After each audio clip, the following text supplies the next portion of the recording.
My name's Urian Beek. I'm a country GP in Casino. Casino is an archetypal country town. Over the last 43 years that I've been here, I've delivered about 2,000 babies. In fact, I'm now delivering the babies of babies. Previously, I worked at BHP in Port Kembla, working with air pollution work in collieries, doing airborne dust testing. So I'm sort of familiar with the harmful effects of pollution on people's health. Now, the council wants to introduce a huge incinerator to burn rubbish. The incinerator industry, which is giant multinational corporations, have got their eyes on Australia and Southeast Asia. And so what happened in New South Wales was, under the previous government, during our flood crisis, we suddenly saw a regulation emerge which named 4 regional areas for waste incinerators in New South Wales. They were Lithgow, Goulburn, Parkes and Casino. We hadn't heard anything about it. There was a very, very minimal online consultation about it, and everybody was very busy with the flood crisis. And the more we delved into it, the more dodgy it looked, frankly. If you burn 380,000 tonnes of rubbish, you're going to create about 500,000 tonnes of carbon dioxide. In fact, the incinerator is a small version of the Liddell power station that's being closed as we speak.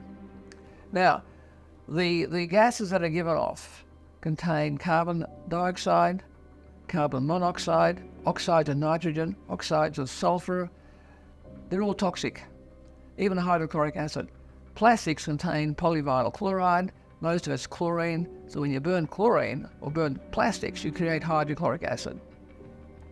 In a moist environment, if it's misty, you get acid rain. But the thing is, if you burn carbonaceous material, you get these carbon compounds called dioxanes and furans. Furans and dioxanes are toxic chemicals that cause chromosomal anomalies, cause birth defects that are irreversible. We know this on the basis of past experience in Europe. So burning this sort of stuff is injurious to your health. The Stockholm Convention on Persistent Organic Pollutants listed incineration as one of the prime producers of POPs chemicals. And just to explain, POPs chemicals are probably a group of chemicals that are the most toxic that man has ever produced. They're bioaccumulative, they build up in our bodies, in our children, our babies. They're transboundary in the fact that they can move great distances on water and air currents, and they are incredibly persistent. They don't go away, they don't break down easily. Why this is important is because the treaty requires countries who have ratified it, which Australia has done, to do everything they can to reduce the formation and release of POPs chemicals because they're so dangerous. And even since the convention was formed, we've now got work from some of the more modern waste-to-energy facilities in Europe, where we now see that they are emitting what are called PFAS chemicals. Now, they're a big group, many thousands of chemicals in this group, and they're called the forever chemicals. Why? Because they never break down. There is no way of getting rid of them. They cause cancer, they cause immune problems, they cause neurotoxic problems in our children. These are very, very serious chemicals, and we now have evidence that they are being released by modern European waste-to-energy facilities similar to the one that they're proposing to build at our Casino. Here we are on the Summerland Way, about 4 kilometres out of CBD of Casino. Over here on the right is the proposed jobs precinct where the waste incinerator is intended to go. And behind me, over here at farmland, where the trees are, is the Richmond River. That's where the pumping station is for Casino's town water. Up here on the hill, less than 1 kilometre away, is the water treatment works opposite the meat works, and approximately 2 kilometres away, Casino High School, and then down to the CBD. An incinerator will inevitably produce pollution. The proponents of the incinerator argue that they'll be below levels of concern. But what we know about POPs chemicals is for some of them, there may be no safe level of exposure. So if you have pollution coming out of the stack, you've got pollution in the ash, which is left over from the burning of products, you've got pollution in the leachate, which is what they do when they wash out the pollution control equipment. All of those sources mean those POPs chemicals will go to the environment. And once they're in the environment, they're in air, they're in water, they're in you and I, that's the risk. The fly ash is very highly toxic and would need to be disposed of to a hazardous waste landfill and be kept secure so that it doesn't contaminate groundwater. And the bottom ash would also need to go through processing in order to stabilise it and its waste before it could end up in a landfill situation. So the ash problem is huge. So basically you're taking waste and turning it into air pollution, a little bit of very dirty energy and a lot of toxic ash. We cannot afford our population, particularly our vulnerable population, our children, to be exposed to the POPs chemicals any more than they already are. And I stress, they are the worst of the worst.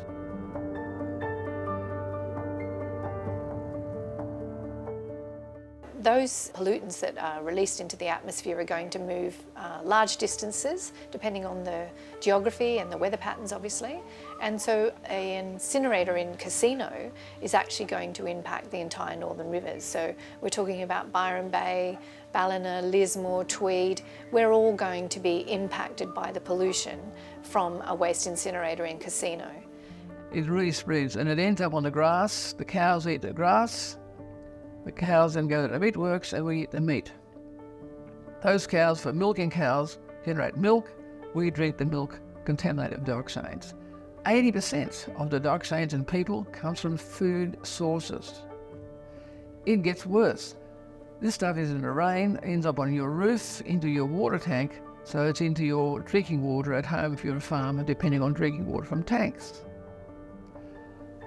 It ends on the ground. So if you're growing vegetables, it'll be in the vegetables that you harvest from the ground, in the crops that you grow. So if you're into growing sugar cane or oilseed stuff, these things end up in the food cycle, in the food chain. And as anybody will tell you, in a complex system, things go wrong from time to time. Like happened in Chernobyl, a nuclear explosion out there, someone will make a mistake on the safety issues and you get a disaster. We don't need these sorts of disasters. As we heard from the New South Wales Chief Scientist, these waste incinerators should never be placed in a food producing area, let alone a built up residential area, because of the pollution threats that they pose.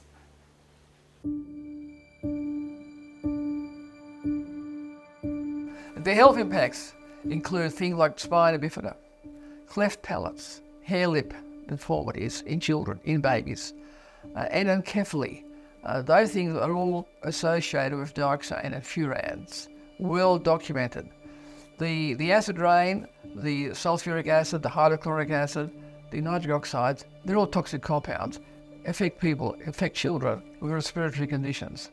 Impacts to reproductive system, cancers, impacts to people's immune systems, making them more vulnerable to other illnesses, and of course respiratory illnesses. They might not necessarily occur in the first year or 2 years of an incinerator operating, but the life of these incinerators is sometimes up to 30 years.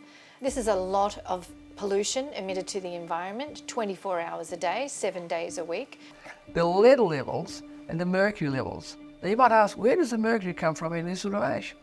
Well, a lot of waste contains mercury mercury batteries from hearing aids, from cameras, from calculators, all of which contain mercury and cadmium. That all goes up in the incinerator and ends up dispersing as cadmium, metallic mercury and lead. Australia barely has any air quality guidelines, let alone having guidelines for the full spectrum of chemicals that you would expect to come out of a waste incinerator stack. And one of the emerging fields of great concern is ultrafine particles. That's very small particles that can actually pick up the other chemical pollutants in the stack and become a delivery mechanism for taking those chemicals deep into the lungs where they lodge and stay and can cause all types of problems, respiratory illnesses and so on.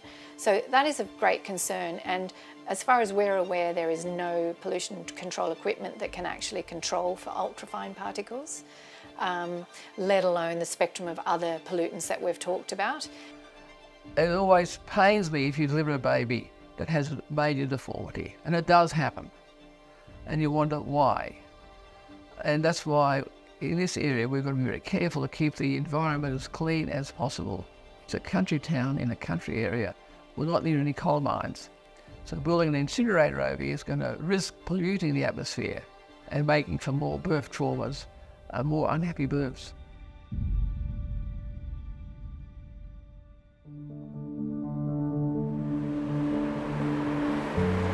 So once the community found out what these secret plans were to build an incinerator, of course we used all the avenues available to us to try and find out how that decision came to be made without any type of community consultation. And to our absolute astonishment, what came back was, sorry, you're not having any information. It's all cabinet in confidence.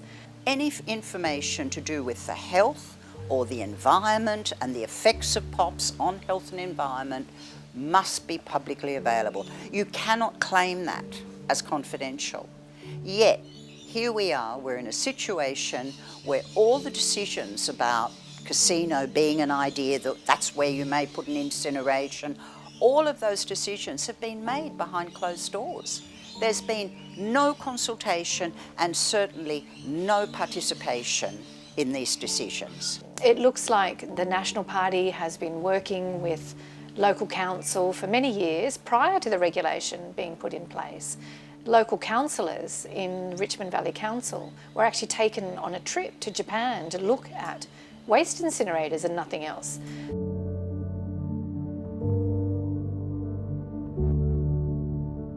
As a councillor who'd been on council for 18 years, I was just horrified.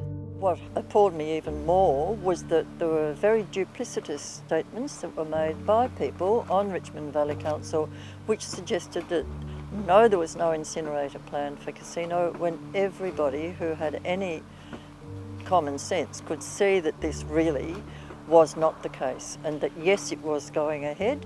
From their perspective, that they are behind the scenes, they are pursuing every single option to make sure that this will happen. And the first part in that development will be when they release their regional jobs precinct, which is due to come out very soon, and that will be when people in the community really need to get involved, because if they are taken in by the comments about jobs, then they're probably likely to not think that they need to worry about it. It's going to destroy our farm, our way of life. It won't be worth anything financially. The roads are going to be destroyed from all the big double trucks that are coming right through Casino and all surrounding areas. The roads aren't made or built for that. The land values are going to be destroyed. There'll be next to nothing. We won't be able to sell our beef, and you won't be able to sell the milk. You won't be able to sell the piggery or the organic farming because it'll be all poisoned. Well, this is going to affect everybody. Our household water, agricultural water, comes from the Richmond River. All these pollutants are going to eventually make their way to the river. This is going to affect the whole of the river system from Casino right down to Ballina, so it's not just a Casino issue. And apart from anything else, the line that they're pursuing about jobs is not actually what's ever going to happen. Once the incinerator is in place, there are very few jobs that are part of that process, and in the meantime what they're doing is absolutely ruining the life of our farmers. They're absolutely going to lose their capacity to produce. That's millions and millions of dollars that will be lost. Now in Casino, we've got a huge meatworks. It's an agricultural town. We're known as the beef capital of Australia. We do not want to become known as the incinerator capital of northern New South Wales. It means that the brand that we've always had of being a clean and green space in New South Wales will absolutely be ruined. And to make this incinerator viable, you've got to burn a whole lot of rubbish. So it needs to have rubbish coming from southern Queensland, northern New South Wales, to make the whole thing operable. One of my concerns is that council would be contracted for a 20 or 30 year time span to supply a particular amount of waste to the incinerator.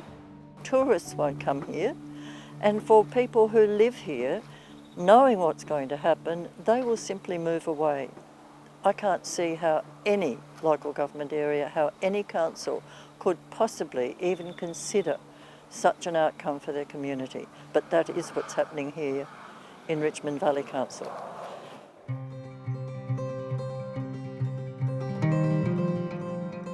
In America, about 79% of incinerators are located in areas that are poor economic zones. They call them areas of colour. Colloquially, that means, in Australian terms, areas of high Indigenous populations.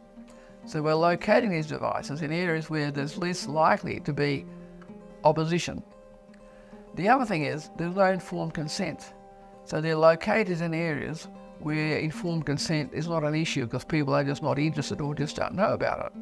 So we feel that there should be a debate about this so that people locally can make a decision as to whether they want this in their area. There's requirements under the Convention to have public participation in any decisions about POPs chemicals. So if you're building an incinerator, you should be talking to your community, telling them what this means. But in fact, if you look at the Convention, we should never be building that incinerator in the first place. So this is the community's democratic rights really thrown out the window at every level, and it's an absolutely appalling situation. We're really counting on the Minns government to do the right thing, to look into how these decisions were made and to ensure that the community is well informed and that they re-look at their policy about having an incinerator anywhere in New South Wales. This is not a political issue, it's a health issue. It doesn't matter what party you vote for. We're working on your health. That's beyond sort of party politics. Do we want to invite this into our community? Will we still want to live here in Casino if it's just there, burning away, probably 24/7? Surely Australia can do better.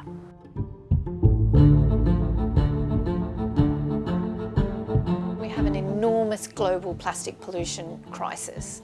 We've got plastic pollution at the tops of faraway mountains, down to the deepest depths of the ocean. It's in all marine creatures. It's also now been found microplastic in babies in utero. What a horrifying situation. So we have a big crisis on our hands. And the problem with waste incinerators is that what's going to be burnt there is largely plastic, because plastic is what's the residual waste that's left over after we can recycle some materials, we can compost some materials, we can do a lot to keep our waste materials out. But this residual waste is plastic waste, so it's basically plastic burning in disguise. And it's the way for the plastic manufacturers to really deal with their dirty problem, which is this global pollution of plastic. A lot of people aren't aware that plastic is a fossil fuel because plastic is derived from gas and oil, and it goes through various processes to make different polymers and different types of plastic. So effectively it's a fossil fuel if you're proposing to burn it in some sort of combustion. So if we set up a network of waste incinerators, all we're going to basically do is give them the ticket to keep producing more plastic, and they certainly have that intention. They've announced plans to dramatically increase plastic production through to 2060. Well, with our combined climate biodiversity crises, I'd say plastic pollution's up there in the mix with all those problems, and we really need to turn that problem off at the tap. We need to turn the fossil fuel tap off. Global consensus with scientists now is we need to stop making so much plastic. We really need to keep plastic only for strict uses, and we can only make the sort of plastics which we genuinely can recycle. But this mixed plastic, soft polymers, throwaway once only use plastics. It's really quite obscene in time that we end that kind of use of plastic. There are other developments coming forward that would render that incinerator obsolete. There's been recent developments in organisms such as fungi that can eat this plastic waste, and that is really coming on. There are quite a lot of scientific papers already on that subject, and the people who were doing the research were saying that it's not that many years away until it's scalable to deal with the amount of waste that's there. That's a far better way to go. So by burying it at the moment, we can then wait until a later date to have a system whereby you can destroy this stuff safely. However, we need to reduce the amount of waste we create in the first place.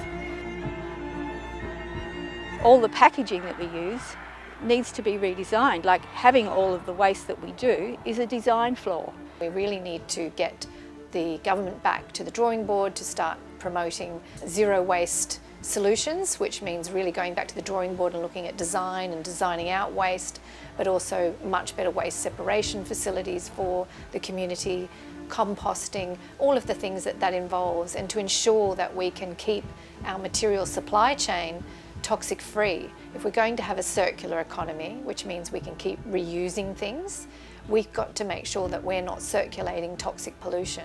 We can't be circulating materials that contain forever chemicals or heavy metals, for example. So we need to detoxify our material supply chain so that we can get on with the job of having a circular economy.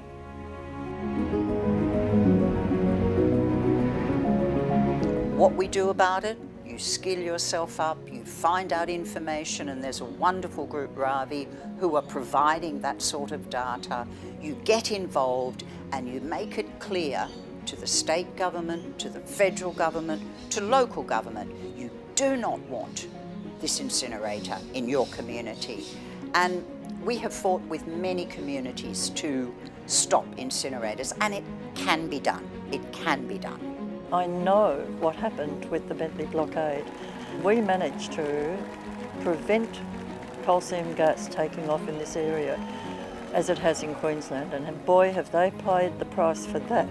So it's very clear that if people work together and stand together and simply say, no, we will not have this in our territory, that's when politicians at all levels will listen to you. Stop it in the tracks here at Casino. It needs to be stopped now before it goes ahead. There's got to be a better way. It's the health of this area which is at stake.